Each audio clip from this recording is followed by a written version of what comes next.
Hello and welcome to the first SALT LinkedIn Live session of 2024. Now, my name's Dan Taylor, but I'm not here to take up too much of your time before handing over to the fantastic Thierry and Iona. Just a little bit of housekeeping. Please use the LinkedIn comments to ask any questions. Please share. Please feel free to use the reactions. And any questions that you do ask but we don't get opportunity to answer actually on this session, we'll pick up with Thierry and Iona at a later date and put the videos out on YouTube with the answers. So that's even more reason to make sure that you follow the SALT LinkedIn page, that you follow the YouTube, and stay up to date with the updates. So without any further ado, I shall hand you over to Thierry and Iona to pick up the session. Thank you. Hi, gang. Hi. Hello. Favorite duo. I know, right? I love how we've Been a while. How we're synced up what we're wearing as well. So yeah, just to give everybody context as to what we're going to be talking about today. It's going to be a super short session. The idea with these LinkedIn Lives is that it's something that you can watch over lunchtime. It's a 20-30 minute discussion where we talk about a specific topic and really delve into it, like honestly and quite deeply. Hence why I've asked Iona specifically, because I can trust her honesty for sure. And I'll get her to introduce herself in just a second. But yeah, today we're just going to be talking about the state of digital PR. So that is, how has it been in 2023? Where do we see it going in 2024? Challenges, opportunities. We've reached out to kind of friends and colleagues alike as well in the industry and got their opinions too. So we're bringing that into it. But more importantly, we really want you guys to engage as well. So please do use that comment section to ask about any questions or even just contribute an opinion to something that we've said and go, you know what, Thierry, I think you're absolutely wrong. This is what I think. But before we start, I'll let Iona kind of introduce herself and then I'll introduce myself and we'll get cracking. Hi everyone, I'm Iona. So I've been in digital PR for a long time now, or it feels like a long time, maybe about 5 years or more. And I run Heroin, which is a PR consultancy that's search first. So we do digital PR campaigns, training, consultancy, all the good stuff. Lovely stuff. And yes, by way of introduction, my name is Thierry. I'm the head of data insight over at SALT. A global SEO, content and data specialist. Now, my role predominantly is all about kind of making data be more creative. Hence why myself and Iona tag teamed over on campaigns in previous years at previous workplaces, etc. Now, to kind of help us kick off this, there was a bit of a trend which we were trying to tell Dan about, but Dan is just not as cool as us. But it's called ins and outs. So what I want you guys to do is in the comment section, I want you to have a little think about what your ins and outs are in digital PR for 2024. So these are the strategies or tactics that you want to keep or kick going forward, right? It's a super safe space, so please be honest and feel free to be brutal as well. But yes, please. And then what we'll do is we'll revisit those towards the end and have a little laugh at ourselves, but also quite serious discussion around it. Sweet. So first topic, Iona. Mm-hmm. What formats or types have we seen perform well in 2023 that we should take into 2024? And I guess a proportion of that question will also be discussing around like, what do we think is not working and what our kind of like kick-outs are and keeps? Yeah, so I think I run The Grapevine, which is a content marketing newsletter, which obviously I had to plug in the first minute because why not? But we pull together all the different campaigns that we've been able to find over a year's period. And obviously 2023 has just gone and we've managed to pull it all together and we've been analysing the data a little bit. The things that seem to be consistently working are the big data campaigns. So these are the ones that have data visuals. Usually it's using third-party data, but manipulating it in some new way to give a new headline. It's not just pulling data from like a government source and repackaging it and passing it along. It's doing something new to it. Internal data is always a big win. Like your internal data, you can't get that from anyone else. Like no other company is going to have the exact same data that you have if it's internal. So that's also been big. Yeah. I've seen as well a couple of reports saying that surveys are getting bigger. Yes. But to be honest, I think surveys are always going to be big. You've got traditional PR companies that use them for reports. You've got digital PR companies that use them. Then you've also kind of got the middle ground of the creative PRs, which straddle both. And everyone uses survey campaigns. They have consistently for years. I don't think there's been a particular trend in them increasing or dying off. I think it's just been a constant thing where people are still using surveys. So I think that's an interesting thing to note. But also, AI predicts that kind of content has absolutely boomed. But again, I think that's because last year in 2023, we actually got a hold of ChatGPT and DALL-E and all these things where we can make these cool predictions quite quickly, quite easily, and put them into big campaigns that are quite visual for journalists. So they've just been huge over the past year, and they've been doing really, really well. But to be honest, in 2024, I predict that this is just going to die off a little bit. I think there's a bit of tiredness with journalists. I think they're kind of getting the similar thing where it's like AI predicts what cities will look like in 100 years. AI predicts what an animal will look like in 100 years. Like all this stuff that is working currently. I think there's going to be fatigue in 2024. Yeah. But then because of that, I think we're going to find new ways to use AI to our advantage. So I think it's going to be pulled more into methodologies. So you're going to see more companies using like AI recognition for faces and using that to get new data or analyzing data in a new way using AI. And that's how it's going to kind of get the new in with journalists. That's going to be more mature than what we've been seeing. Yeah, I do agree with you. I do agree in the sense of surveys have been here and will continue to be here. They were traditionally, to be honest with you, used by market researchers to understand what people think and feel in order for them to position and bring out new brands and products. And inherently, digital PR, we've kind of borrowed that because we're like, okay, brilliant. Well, if digital PR is all about kind of brand awareness and mitigating the damage, but also building the awareness around your brand, it's really important to understand what people think. So therefore, we can play back that thinking and kind of position ourselves there. So I do think that they will continue to kind of be there. I do think we use them quite poorly as an industry. So like, agree. I think it's a bit of an easy win. I don't think a lot of people like to admit it. But there is obviously creative ways. Like I see a lot of companies where they use the survey data to jumpstart a bigger idea, which I think is a really nice way of using that data, because you've not just asked people what they think, got the answers back, and then you're just writing it up in a press release and pushing it out. You're actually using that information to create something that people want or need based on customer feedback or just general people in the UK, US feedback. So I think that's an interesting way of using it. But I think I've always thought there's something with surveys that you can crack that would be just so interesting to do. I don't know what it is. If anyone knows, please put it in the comments and tell me so I can use it myself. But there's definitely ways we can push surveys to work harder, past to just writing them up and then pushing out the data as we've got it. Yeah, well, I think the first bit with surveys as well is like actually not going into an ideation process and saying we should do a survey on. As soon as you say that, you've fallen over. And I think it's probably one of the lowest hanging fruit, laziest things you could do coming into an ideation session and going, we should do a survey on. You've already told me how you're going to approach it. Your idea is immediately diluted by that very nature. But I guess touching on some of the bits as well around like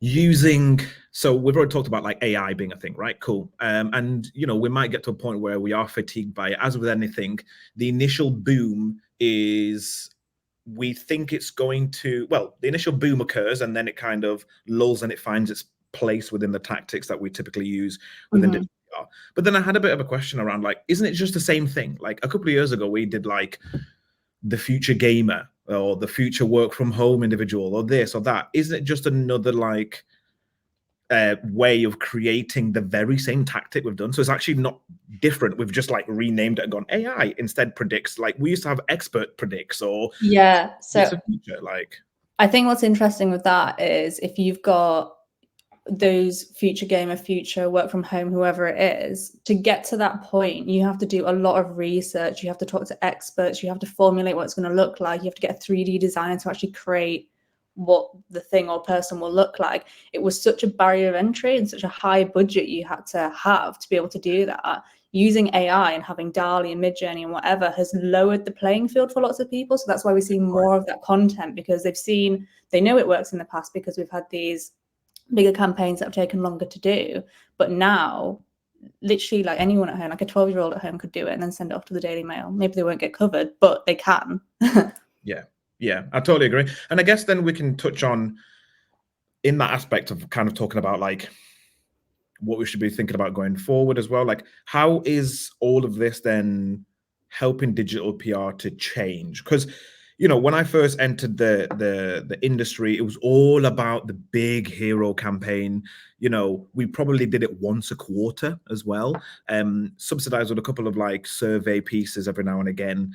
But how has that changed, I guess, within 2023? And then what does that maybe even look like going forward within 2024? Like, what does that rotation of campaign types and tactics look like within a year? Yeah, I think with hero campaigns, I bloody adore them, and you cannot pry them from my cold dead hands. But for the past 2 years, they've 100% not being kind of in the classic toolbox And of a why do you PR think? agency. Why do People you aren't. reckon? Sorry? Why do you reckon they're not in the toolkit? Because they're hard. You spend so much more time doing them. Say a hero campaign takes 2 to 3 months. That's a lot of time that you've put into them. They're a lot more expensive to do. You need budget for design, for data, for copywriting, for the outreach. And then the clients want more for less budget quicker. Yeah. So I think it's been much harder to prove with hero campaigns the amount of links or whatever what it does for the brand feels like it's getting smaller.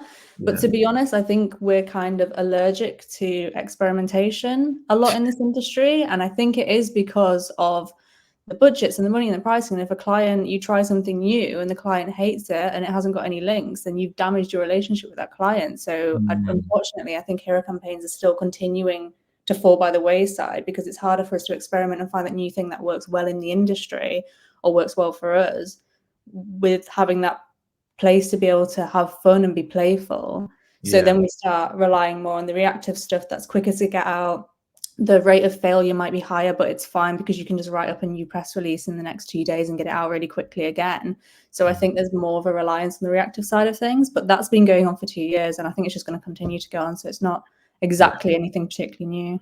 Yeah, I think I've got a theory. So I think the hero campaign, maybe not death, but like it's kind of staggering its way through to 2024. I think it's because digital PR has often struggled to find its place and create its own feet, right? So I think that it was traditionally obviously born from an aspect of like traditional PR, which is, I was going to say, like mitigating or growing your brand awareness. And then came the metrics of search, right? And then those two mushed together kind of gave us our own well, not even our own metrics, that's a problem. We've always inherently used other people's metrics. And so, but then by that very nature, what ends up happening is that like everything gets squeezed, right? So CMOs used to be within their position for like 2, 3, 4, 5 years. So therefore they used to plan in 5-year and 10-year blocks. And then that became shorter. So then reporting as well never used to be monthly, it used to be quarterly, right?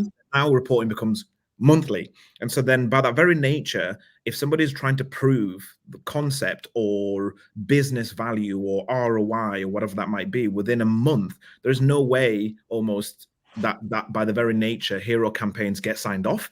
Or even from our perspective, like if a brand is signed a 6-month like, you know, retainer with yourself in 6 months to proof of concept, it's a very big dice to roll in order for you to have shown that proof of concept within 6 months. So inherently, I think in 2024, in my opinion, digital PR kind of needs to stand up to these schoolyard bullies and have our own opinion and our own way of working and push back, but as an industry, so not just, you know, kind of bespoke agencies or specific like 1 or 2, 3 of us doing it. All of us collectively kind of need to stand up for ourselves and go, no, actually, this is the way we would like to be measured. Here are our metrics for success. And here is how we'd like to work. We no longer will piggyback and be like the mollusk on a whale, just like benefiting off something else. No, we can stand alone and we can do very, very, very well singularly. Yeah, I think SEO has always been a long game, and it's hard when clients, internal teams, whatever it might be, is squeezing you to do more in a short space of time because you just physically can't show the value of it if you've only got a month to do it.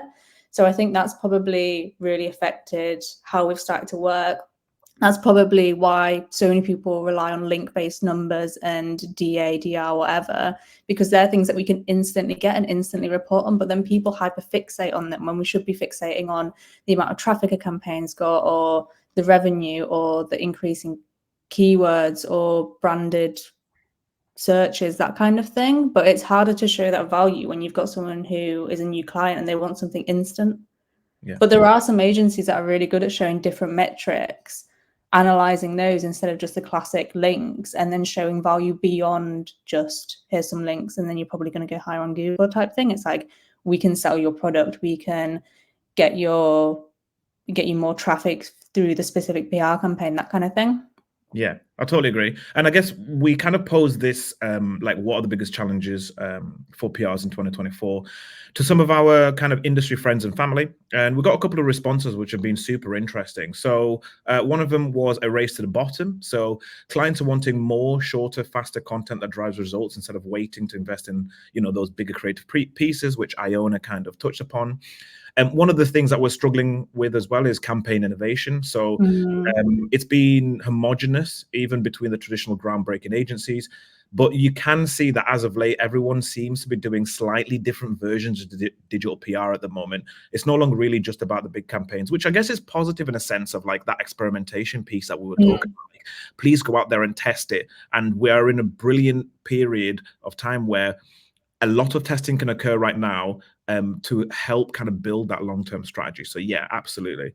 Then there was somebody who was like, overall, honestly, it's just getting harder. So like, whether that be the relationships with journalists, and journalists are having their own kind of problems, as well as even just securing that coverage as well. As like, I felt like this summer, particularly probably like July to like October, the digital PR industry really kind of came together to talk about how difficult it's been to like secure coverage, and then also trying to get links at any cost. And I guess because it is difficult, relevancy kind of seems to be going out the window for a large proportion of campaigns, and people are kind of wanting to create campaigns for campaign's sake. So campaigns that aren't relevant to the brand in any way, sense, or form, or we just get links at any cost, which kind of brings up like a bit of a campaign ethics piece where it's like, it's inherently negative news at the moment, and we know negative news gets more press, etc. So then we almost end up feeding that machine and making ourselves feel a bit crap about ourselves, which is not fair, and it shouldn't be something that we should be putting out there. So yeah, that was just a little bit of feedback from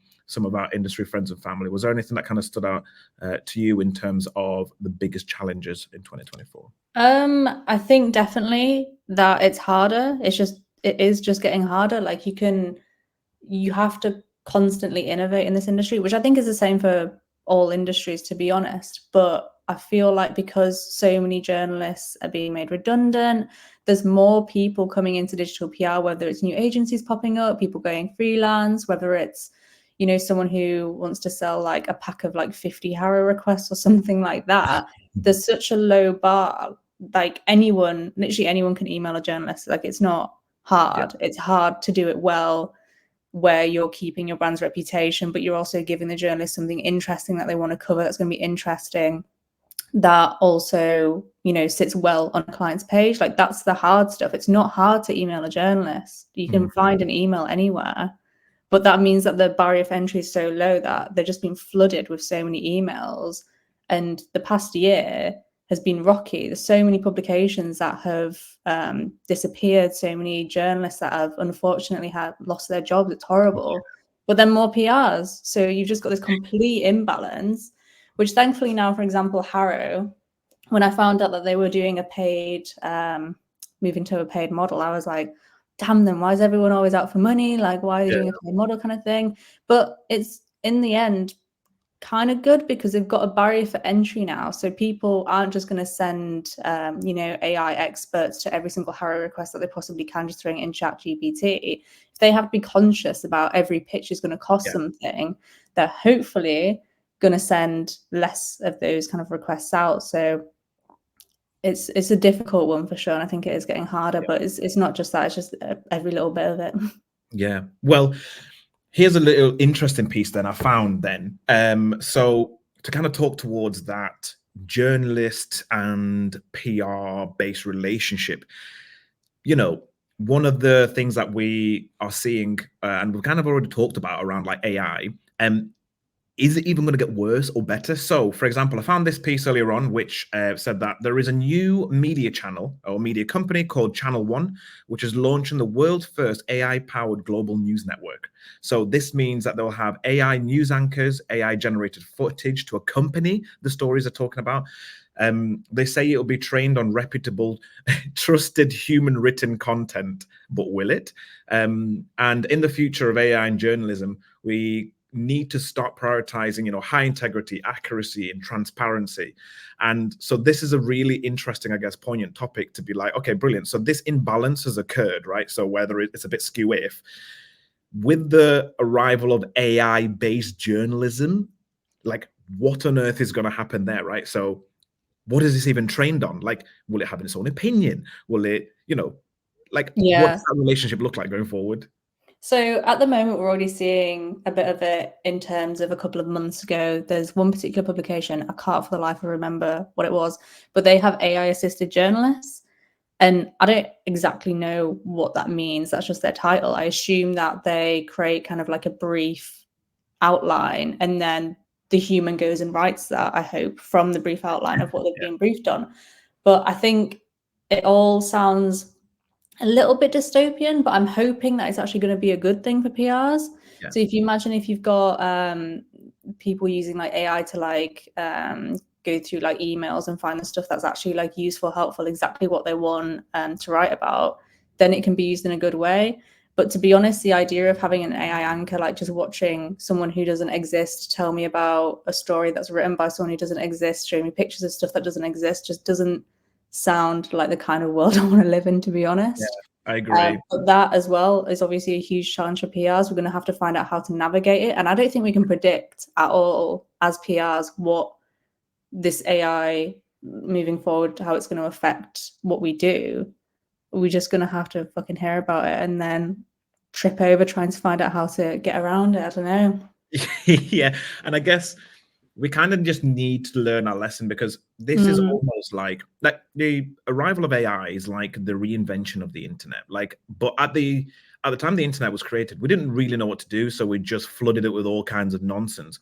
Whereas AI, we can plan for this. We know it's coming, and so then we can start integrating it into the way that we work. And then ultimately, by the time that comes, it's actually helping us rather than we are scared of this thing, for example. So, whether it's like, fact checking or transparency, etc., we can start to, as writers in our own right, start making sure like even the stories that we put together are like, accurate and have some sort of ethical standpoint behind it. But in terms of a few tips from a data individual in terms of how you can kind of use AI right now, because we're talking about something that's very much in the near future, but we might never really have a hand in when we talk about Channel One and the AI kind of news anchors. But in terms of today, a large portion of the way I kind of use AI is it's a great tool for generating multiple headlines to test. So if you're running an A/B test, you can spin up quite a few headlines based on your main headline to kind of test what works. And then you can feed that analysis back into those kind of A/B tests, and it'll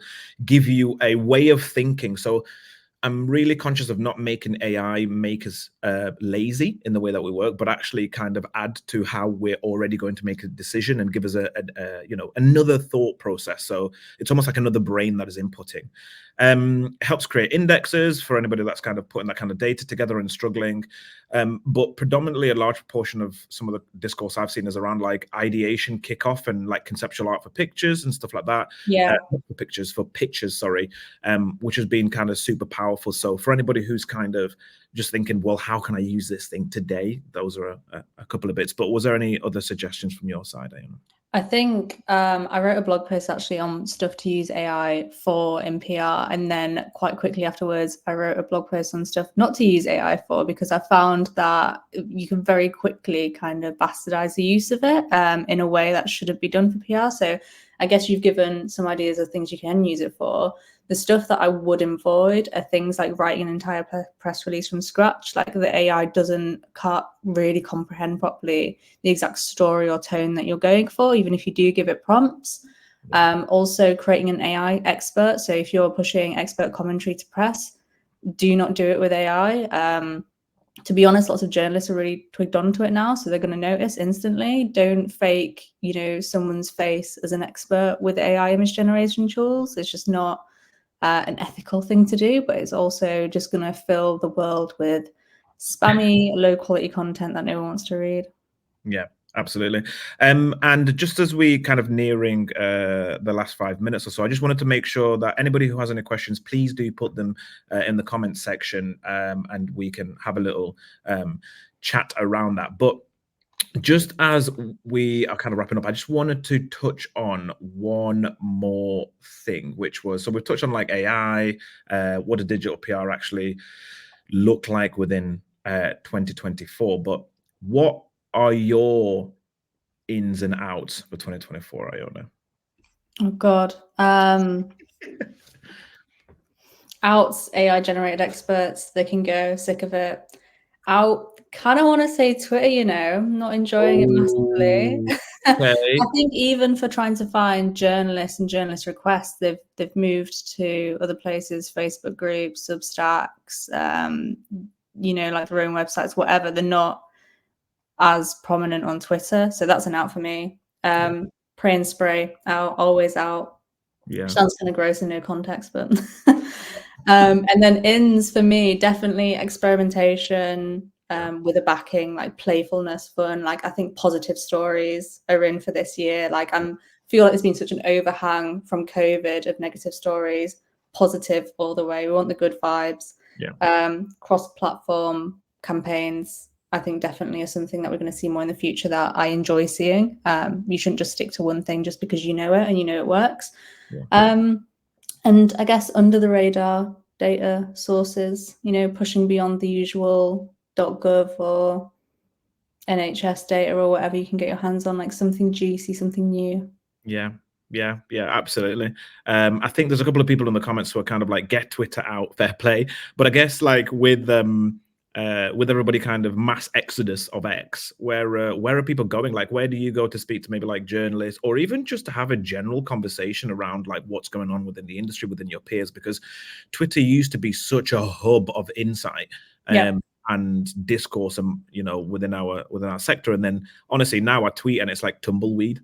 Yeah, honestly, like I thought I had my engagement, and now I get like 2 likes. I'm like, damn, what happened? Yeah, I was like, I took it very personally. I was like, yeah, exactly. I'm like, these 2 people. It took me 2 minutes to write the bloody tweet. Yeah. No, I to be honest, I don't think there's a challenger, like a proper challenger yet for Twitter, unfortunately, which is why so many people kind of like hang on to it, like myself, and try and tweet and just hope that there's going to be some kind of conversation going on, but there isn't. LinkedIn, I think, is starting to grow with digital PR, but sorry, LinkedIn, I know we're literally on it, but it can feel quite like you're screaming into the void, I think, and the content isn't fab. But in terms of talking to my peers, Slack, I'm in quite a few Slack groups now, and the communities are just great. Like we have big, open, honest conversations about work or freelancing or whatever it might be. So I think getting into Slack groups is probably a good way of connecting with your peers more so than Twitter. Yeah. And then just before we wrap up, my out/in fact, is more thought through long-term brand-led campaigns. It's as simple as that. Like, I just want to, like, we've gone through an era. Yeah, we've gone through an era of like condensed, oh my God, tactics, get it out, get it out. I want us to get to a point where we are now going, like, respecting experimentation and the longevity of something. So regardless of how quickly we consume certain things, et cetera, I just want us to go back to like creating some of the big hero campaigns, the cool stuff, back to almost like what the ad world kind of used to be. And I think that kind of human connection and long form creativity is where we win realistically, because if you're trying to get faster and faster and faster, and then AI comes into the mix, you're just never going to win. So how do you do that? You become more human. You scale it back, and you become a little bit more creative and thought out. But yes, so as we wrap up, I just want to say an absolute massive thank you to Iona, a little silent clap there for joining us on our first Thank you. LinkedIn Live. This will be available on our YouTube. I'll let you guys know once this has been posted.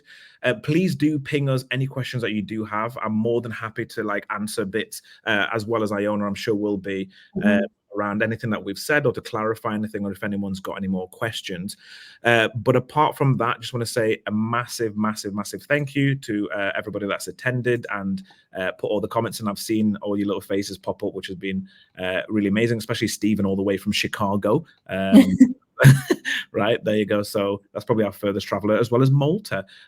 So yeah, thank you very, very much. And we look forward to seeing you guys on our next LinkedIn Live. Thanks, everyone.